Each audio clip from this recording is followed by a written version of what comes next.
Okay, welcome to 2012 General's Cup Tank Wars. I gotta just let you know in advance, guys, that we will be crowning this year the Tank of the Year for the state of Florida.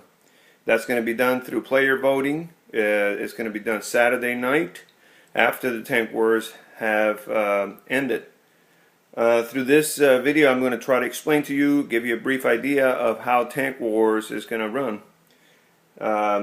I also need to put a little bit of a note that although this is the concept, the final rules will be explained at the event, and the reason for that is because we have to determine the amount of tanks that we have in order to finalize the format.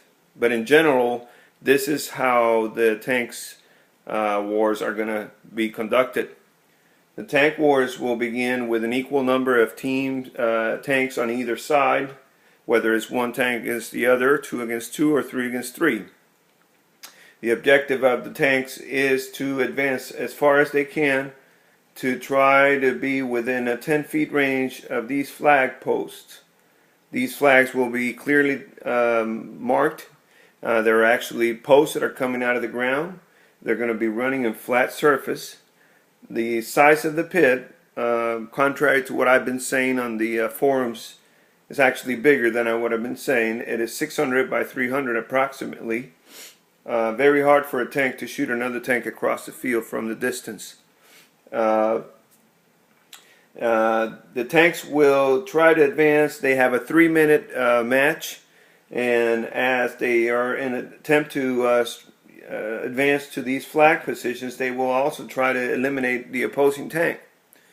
Tanks will be provided with a 30-inch, approximately 30-inch round plastic shield that will have a bullseye.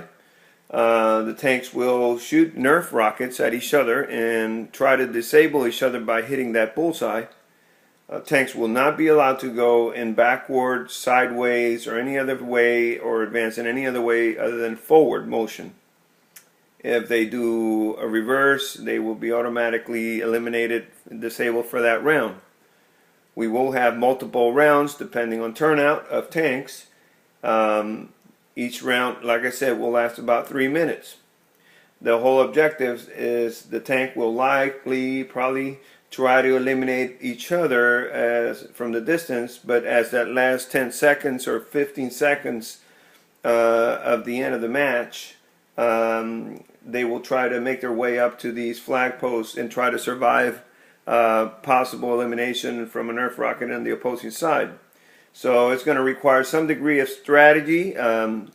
Tanks will be allowed to move freely,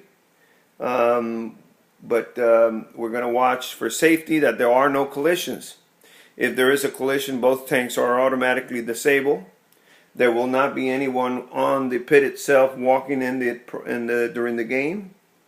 And last but not least, this neutral zone will be a zone that the tanks cannot cross while advancing. If they enter that neutral zone, they will also be considered eliminated for that round. At the end of the round, whichever tanks or side has the most points, that side will actually win that round. Once again, we will have multiple rounds. Hey, listen, don't forget to pre-register. Registration is coming in at a fast rate, and we have that line for those of you that don't like to stand in line. At this point, we have our paint allocated. We're not worried about how much paint to have.